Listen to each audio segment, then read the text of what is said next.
जो मुझे ये हादसा हुआ था मेरे साथ 10 साल की उम्र में, तो लोग कहते थे भई इसकी नौकरी लग जाए, अपना जीवन यापन कर ले। और कहीं न मैंने मेरी ज़िंदगी में ये सोचा खेल के क्षेत्र में कि मुझे कमज़ोर नहीं कहलाना है, मैंने इसीलिए गेम किया। मेरा कोई टारगेट नहीं था ओलंपिक मेडल में, सच बताऊँ। 1% ही नहीं था, मेरा भी ये टारगेट था कि मैं अच्छा खेलूँ, अच्छा करूँ बस। रिज़ल्ट की मैंने परवाह ही नहीं की मेरी ज़िंदगी में। और उसमें मैंने 22 साल इस देश को दिए हैं। मेरा मिशन ये है कि मैं आगे जा कर के मेरे चूरू लोकसभा के लिए मैं ऐसा काम करूं कि लोग मुझे याद करें, क्योंकि मैंने मेरी ज़िंदगी में सब कुछ खो दिया था। जब मेरे को टिकट मिली और मैंने मेरा फ़ोन मेरी माँ के पास पहली बार किया, तो मैंने कहा, "कहाँ पे हो?" बोले, "मैं तो खेत से आ रही हूँ।" तो मैंने कहा, "अपने को टिकट मिल गई एमपी की।" अपने को मिल गई, तो उनको ज़्यादा पता नहीं, तो बोले, "किसने दी?" तो मैंने कहा, "माननीय प्रधानमंत्री जी ने मेरे को टिकट दी है।" तो कहीं न कहीं युवाओं में भी जोश है एक, उसका कारण ये है कि मैं एक युवा हूँ और पूरे देश में खेल बिरादरी में जो खुशी का माहौल है, मेरे को जब टिकट मिली, तो मेरे पास एक कोच साहब ने भेजी मुझे लिस्ट, तो उसमें बैंगलोर में लोग जश्न मना रहे थे, हैदराबाद में मना रहे थे, नॉर्थ ईस्ट में मना रहे थे और कश्मीर में मना रहे थे अलग-अलग। तो कहीं न कहीं खुशी का माहौल है और बहुत अच्छा लगा। हमारी पार्टी में कोई नाराज़ नहीं है, सब खुश हैं और हमारा जो विज़न है, जो लक्ष्य है हमारा, अब की बार 400 पार। राजस्थान में लोकसभा चुनाव की चौसर बीत चुकी है और पहली चाल भारतीय जनता पार्टी ने चली है और उन्होंने पहली लिस्ट जारी कर दी है। पहली लिस्ट में एक चौंकाने वाला नाम आया है ओलंपियन देवेंद्र झाझड़िया, जिनको चूरू लोकसभा क्षेत्र से भाजपा ने प्रत्याशी बनाया है। पहले तो देवेंद्र जी को बहुत बहुत बधाई। देवेंद्र जी, जी, धन्यवाद बहुत-बहुत। और मेरे लिए तो बहुत खुशी का पल है ये, और मेरे लिए नहीं, ये उन 7 करोड़ लोगों के लिए है जो पूरे देश में दिव्यांगजन हैं। पहली बार किसी दिव्यांग को एक मौका दिया जा रहा है, प्रतिनिधित्व दिया जा रहा है। कहीं न कहीं एक किसान के बेटे को ये मौका दिया जा रहा है। जब मेरे को टिकट मिली और मैंने मेरा फ़ोन मेरी माँ के पास पहली बार किया, तो मैंने कहा, "कहाँ पे हो?" बोले, "मैं तो खेत से आ रही हूँ।" तो मैंने कहा, "अपने को टिकट मिल गई एमपी की।" अपने को मिल गई, तो उनको ज़्यादा पता नहीं, तो बोले, "किसने दी?" तो मैंने कहा, "माननीय प्रधानमंत्री जी ने मेरे को टिकट दी है।"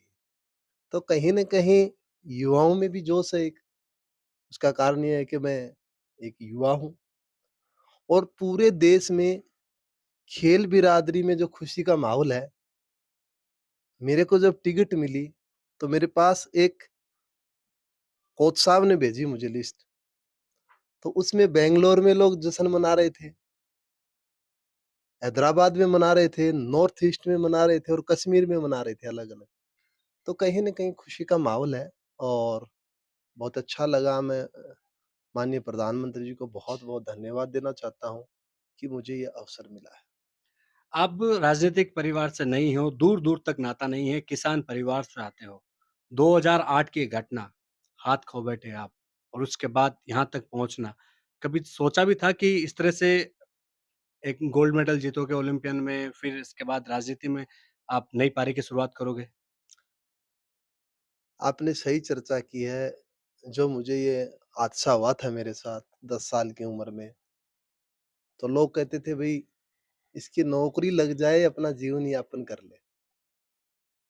और कहीं न मैंने मेरी ज़िंदगी में ये सोचा खेल के क्षेत्र में कि मुझे कमज़ोर नहीं कहलाना है, मैंने इसीलिए गेम किया। मेरा कोई टारगेट नहीं था ओलंपिक मेडल में, सच बताऊँ। 1% ही नहीं था, मेरा भी ये टारगेट था कि मैं अच्छा खेलूँ, अच्छा करूँ बस। रिज़ल्ट की मैंने परवाह ही नहीं की मेरी ज़िंदगी में। और उसमें मैंने 22 साल इस देश को दिए हैं। 22 साल तक मैं घर पे नहीं रहा हूँ। मैंने एक हॉस्टल की ज़िंदगी जी है 22 साल।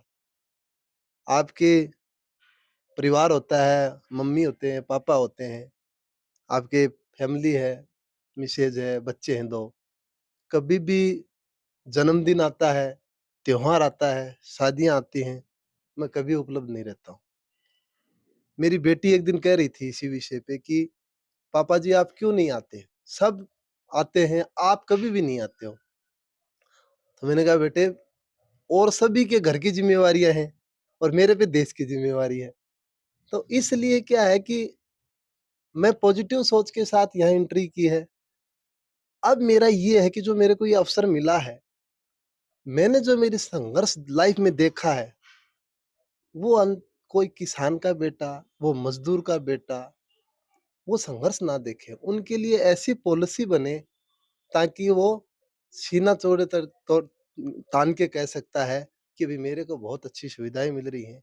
इस देश में मेरा बहुत मान-सम्मान हो रहा है और कहीं न कहीं जो 2047 हमारा एक मिशन है प्रधानमंत्री जी का, विकसित भारत। तो विकसित भारत कब बनेगा? अच्छे लोग आएँगे, स्पेशलाइज़ेशन होगा। जैसे मैं खेल के क्षेत्र से आया हूँ, तो मैं पार्लियामेंट में खेल के बारे में मेरी बात रखूँगा। मैं ग्रास रूट पे मेरे गाँव में एक ग्राउंड नहीं है। मेरे परिवार में पास में जाकर के देखे दूसरे गाँव में ग्राउंड नहीं है। तो कहीं न कहीं मैं देखूँगा, नज़र आएगा मुझे तो मैं मेरी बात उस बड़ी महापंचायत में रख सकता हूँ। लेकिन आपने देश को कई ऐसे पल दिए गौरवान्वित होने के, लेकिन उस पल से पीछे की कहानी बहुत दर्द भरी है कि भाला खरीदने के पैसे नहीं थे और आज टिकट तक मिल गया एमपी का सीधा। वो दौर बहुत बुरा था मेरे लिए। जूते भी नहीं थे। आप मेरे पीछे के इंटरव्यू देखे होंगे, मैंने कई बार आके यहाँ पर इंटरव्यू किया आपके। आपने भी किए। तो जब मैं 2004 एथेंस पैरा ओलंपिक में गया हुआ था, तो मेरे पास सिर्फ़ ₹400 के स्पाइक्स थे और जो मेरे प्रतिद्वंदी थे, उनके पास 25-25, 30-30 हज़ार के शूज़ थे। लेकिन कहीं न कहीं अंदर ये था कि जीतूँगा तो मैं ही और वही हुआ एथेंस पैरा ओलंपिक्स में। मैं खुद के पैसे लगा के जाना पड़ा मुझे। आप मेरा इंटरव्यू देखिए प्रधानमंत्री जी के साथ, मेरी माँ के गहने बिक गए थे उस टाइम, मेरे वो दरदाज भी हैं। मैं चाहता हूँ आने वाले टाइम में किसी एथलीट के माँ-बाप के गहने ना बिके बस।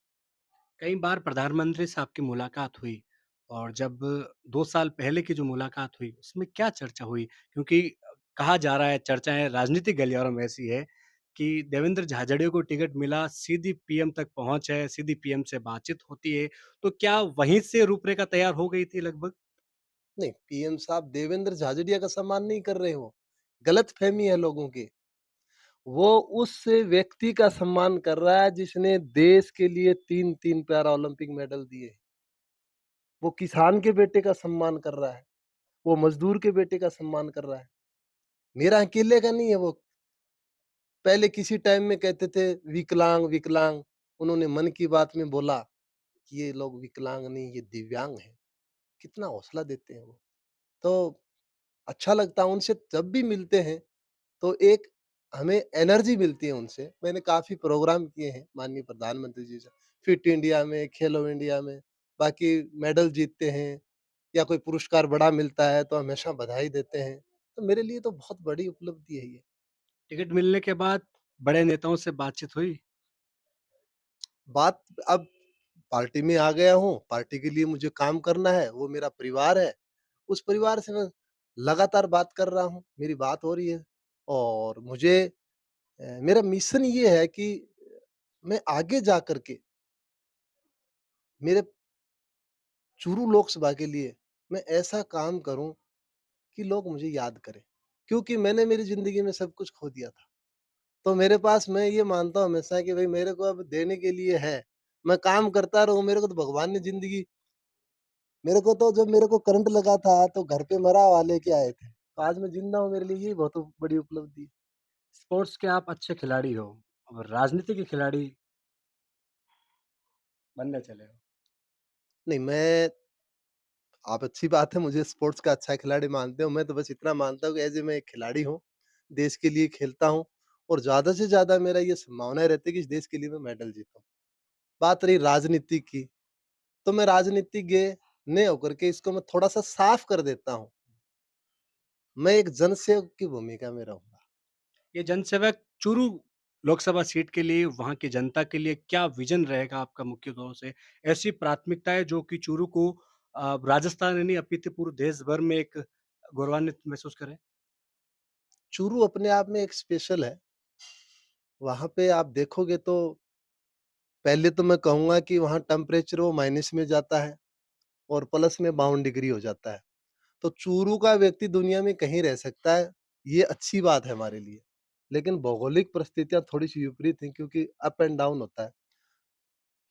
चूरू के लोगों का योगदान देखें देश के प्रति क्या रहा है। आप जा कर के देखेंगे मेरे क्षेत्र में, तो आपको हर तीसरे चौथे गाँव में एक शहीद की मूर्ति नज़र आएगी। मेरे चूरू का ये योगदान है देश के प्रति। सैनिकों ने वहाँ बहुत शहादत दी है उन लोगों ने।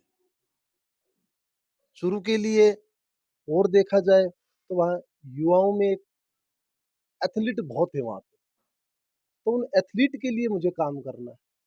क्योंकि वहाँ यदि हम अच्छा डेवलप कर देंगे, वहाँ ट्रेनिंग सेंटर हम अच्छा खोलेंगे, साई के ट्रेनिंग सेंटर खोलेंगे, तो वहाँ के बच्चे वहीं ट्रेनिंग करेंगे और वहीं से वो जॉब में लगेंगे और देश के लिए मेडल जीतेंगे। शुरू से मैं अकेला जीतने वाला नहीं हूँ, और खिलाड़ी भी हैं हमारे। और आने वाले समय में मैं चाहता हूँ एक ऐसा देवेंद्र झाझड़िया भी पैदा हो जो 3 मेडल नहीं ओलंपिक में 4-5 मेडल जीते।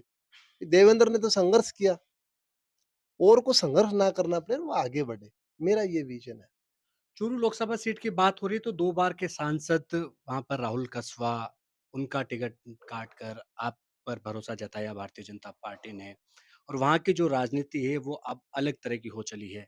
लेकिन उस बीच में देवेंद्र झाझड़िया कैसे समीकरण बैठा पाएँगे? वहाँ की जनता के ऊपर कैसा भरोसा बंधा पाएँगे? वहाँ की जनता मुझे जानती है और मैं वहीं का हूँ, वहीं रहा हूँ, वहीं मैंने संघर्ष किया है, वहीं मैंने सक्सेस ली है। वो लोग मुझे भली-भाँति जानते हैं और उन लोगों को सब पता है। तो अच्छी बात है, मेरे को काम करना वहाँ जा कर के मेरे को अवसर मिला है, मैं काम करूँगा अच्छे तरीके से। आप मानते कि जो नाराज़ नेता है उनको साथ लेकर चलने चलने की चुनौती होगी आपके लिए? हमारी पार्टी में कोई नाराज़ नहीं है, सब खुश हैं और हमारा जो विज़न है, जो लक्ष्य है हमारा, अब की बार 400 पार, वो बिल्कुल होगा पूरा। बिल्कुल, देवेंद्र झाझड़िया कह रहे हैं कि अब की बार 400 पार, लेकिन चूरू लोकसभा सीट से भाजपा के नेताओं से पार पाना थोड़ी चुनौती ज़रूर होगी। लेकिन राजनीति के मंचे हुए खिलाड़ी अभी नहीं है देवेंद्र झाझड़िया। देश को कई ऐसे गौरवान्वित पल दिए हैं, जो कि उनको एक तरह से कहें कि हर भारतीय को उन पर गर्व है।